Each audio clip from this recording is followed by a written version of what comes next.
sekilas kita akan mendapati Iqra bismi rabbik.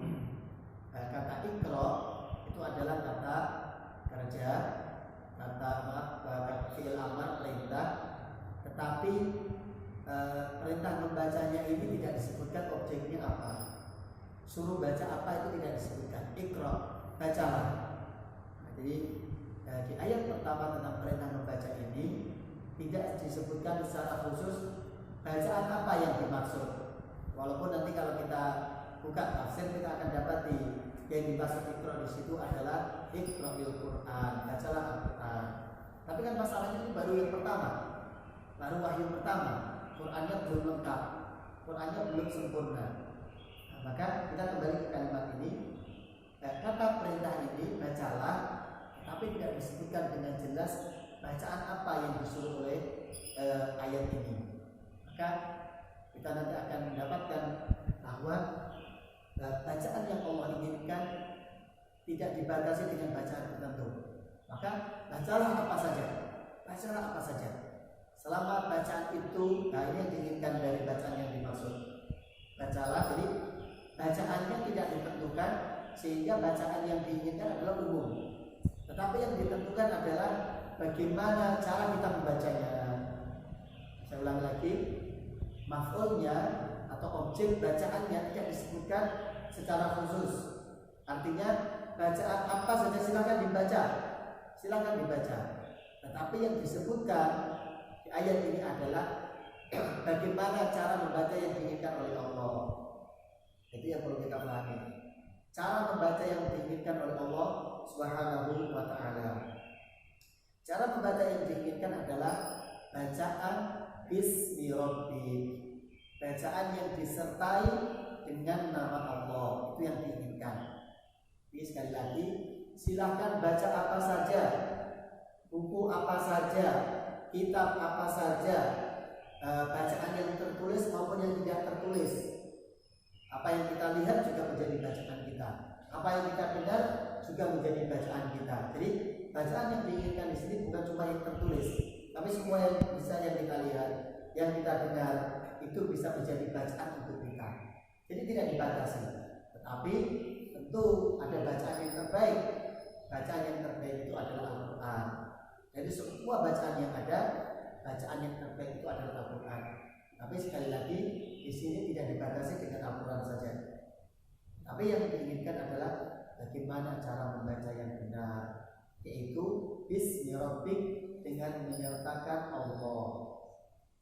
Jadi yang pertama ini kita akan sampaikan tentang syariat membaca basmalah. Kita dalam Islam ini diajarkan untuk mengawali kebaikan yang kita lakukan dengan membaca basmalah, dengan membaca Bismillahirrahmanirrahim, atau dengan memuji Allah, dengan menyebut nama Allah. Kenapa begitu? Karena kullu di amrin atau kullu di balin, segala sesuatu yang baik kalau tidak diawali dengan menyebut nama Allah, tidak diawali dengan mengingat Allah, maka dia akan terputus. Terputus apa? Terputus keberkahannya, tidak barokah. Jadi kebaikan apapun yang ingin kita lakukan, kalau tidak diawali dengan menyebut nama Allah, tidak diawali dengan memuji Allah, maka tidak ada berkahnya, tidak ada kebaikannya. Ya, bahaya kan kalau kita sudah merasa saya melakukan sesuatu yang baik ini, yang besar ini, ternyata tidak ada berkahnya, ada gunanya apa? Kalau tidak ada keberkahan. Padahal kita tahu kan keberkahan itu pengertiannya adalah ziyadatul khair, bertambahnya kebaikan. Apa maksudnya bertambahnya kebaikan? Sesuatu itu kalau itu berkah, maka kalau jumlahnya sedikit dia akan mencukupi. Itu berkah. Contohnya makanan. Makanan biasanya kita makan satu piring untuk satu orang. Tetapi ketika Allah jadikan makanan itu berkah, bisa jadi satu piring akan cukup untuk 2 orang, satu piring cukup untuk 4 orang. Bahkan kita tahu kan di kisah-kisah dalam kehidupan Rasulullah Muhammad SAW, orang cuma masak beberapa tepung, dijadikan roti cuma beberapa.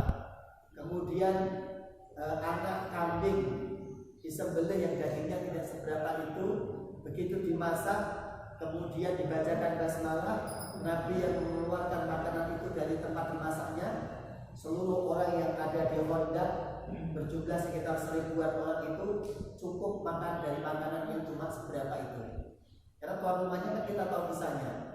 Ya, Jabir ini karena melihat Nabi sudah beberapa hari tidak makan, maka beliau merasa kasihan, merasa iba kepada Rasulullah, maka beliau minta izin, kemudian datang kepada istrinya, kita punya makanan apa, wahai istriku? Maka dikatakan itu ada beberapa ada sedikit tepung dan cuma ada anak binatang, anak hewan yang di belakang rumah, entah itu unta atau kambing. Ini udah, kamu adon tepung, saya akan siapkan dagingnya. Nanti kita akan undang Rasulullah dan 1 atau 2 sahabatnya untuk makan kepada kita. Begitu makanan sudah siap, maka sahabat mulia ini ingin mengundang Nabi. Oleh istrinya dipesani, nanti kalau mengundang Nabi jangan keras-keras, khawatir kedengaran yang lain dan yang lain ini tidak diundang, tidak enak. Cukup berbisik ke telinga Nabi, ajak Nabi dan 1 atau 2 orang sahabatnya untuk makan di rumah kita. Nah itu yang dipesani oleh istrinya betul-betul. Maka Nabi pun datang ke sahabat mulia ini datang ke Honda, kemudian berbisik ke telinga Nabi, ya Rasulullah, di rumahku ada sedikit makanan, silakan datang ke rumahku dan ajaklah 1 atau 2 orang sahabatmu. Lihat, sudah diwanti-wanti oleh sahabat ini, ya Rasulullah, ajaklah 1 atau 2 orang sahabatmu saja. Sampai beliau mengatakannya dengan suara yang lirih, dengan suara yang berbisik-bisik, dia tidak terdengar yang lain. Apa yang terjadi? Nabi malah mengumumkan, wahai para sahabat semuanya, kita diundang ke rumah Jabir. Beliau menyiapkan makanan untuk kita. Bayangkan betapa paniknya juga sahabat mulia ini. Panik karena tadi makanan cuma untuk beberapa orang. Ini semua yang ikut menggali Badar berjumlah sekitar 1000 orang itu semuanya diundang oleh Nabi. Belum lagi nanti lihat kan apa yang akan dikatakan oleh istrinya di rumah. Betul-betul nanti akan dimarahin ya. Gimana makanannya cuma cukup untuk beberapa orang? Maka lihat, wajah Jabir pulanglah dulu dan jangan kau turunkan tempat makanan itu dari atas kompor atau dari atas tempat masaknya. Biarkan, jangan dibuka, jangan diturunkan. Nah, itu pesannya Nabi. Masya Allah, 1000-an orang datang ke rumah beliau. Beliau dalam hati, mana rasanya kan? Tentu sebagai tuan rumah bingung. Tapi nurutlah apa kata Nabi, nurutlah apa yang disampaikan oleh Nabi. Dan betul lah sampai rumah, istrinya melihat yang datang ternyata semua yang ada di Honda, istrinya juga sama memarahi suaminya kan, memarahi suaminya. Tapi masya Allah kita tahu kan, makanan yang cukup untuk beberapa orang itu, Nabi mengawalinya dengan menyebut nama Allah, kemudian Nabi yang mengambilkannya dari tempat dimasaknya itu. Ternyata masya Allah makanan itu cukup untuk 1000 orang, akan cukup untuk keluarga Jabir juga. Ternyata begitu dibuka masih ada lebihannya, cukup untuk tetangga-tetangga di sekitarnya. Berkah itu begitu. Kebaikan yang bertambah itu, keberkahan itu, jumlahnya sedikit akan mencukupi. Kalau jumlahnya banyak tidak akan membahayakan. Karena biasanya kalau kita punya banyak, biasanya berbahaya, menimbulkan bahaya atau bikin aman lah. Apalagi kalau misalnya makanan kan, kebanyakan ini, kebanyakan itu, justru malah membahayakan kesehatan. Tapi kalau sesuatu itu berkah, sedikitnya cukup. Kalau jumlahnya banyak tidak membahayakan. Karena biasanya kebanyakan atau kelebihan itu berbahaya. Jadi syariat untuk membaca basmalah, setiap kita akan mengawali kebaikan apapun, aktivitas kebaikan apapun. Mau berangkat bekerja, kita bismillah. Bisa jadi gaji kita segitu-segitu saja. Bisa jadi yang kita dapatkan upah kita segitu-segitu saja. Tapi kalau sudah yang kita dapatkan jumlahnya yang tetap itu Allah jadikan berkah, masya Allah. Bisa jadi jumlah yang tidak seberapa itu, yang biasanya bulan-bulan sebelumnya kita dapatkan jumlah sekian itu ternyata habis, tidak ada sisa, karena mungkin ada kebutuhan dadakan, ternyata ada kebutuhan yang sifatnya aksidental dan sebagainya itu. Ternyata yang begitu dijadikan berkah, jumlahnya yang sama itu ternyata Allah jadikan selama sebulan itu kebutuhan kita tercukupi, anak-anak kita tidak ada yang sakit misalnya, keluarga kita tidak ada yang sakit, artinya apa? Bisa menjadi cukup dan bahkan ada kelebihan. Itu barokah, itu berkah. Jadi berkah itu dari sekali lagi pengertiannya adalah kebaikan yang selalu bertambah. Kemudian yang kedua, sedikit lagi, Bismillahirrahmanirrahim, bahwa cara membaca yang benar yang diinginkan oleh ayat ini, Allah Ta'ala, yang diinginkan adalah bagaimana bacaan kita itu menjadikan kita mengenal Allah Subhanahu wa Ta'ala. Bagaimana bacaan kita yang kita baca itu, baik yang tertulis, baik yang kita dengar, baik yang kita lihat, bacaan kita itu menjadikan kita lebih mengenal Allah, menjadikan kita lebih dekat kepada Allah Subhanahu wa Ta'ala. Itu yang Allah inginkan.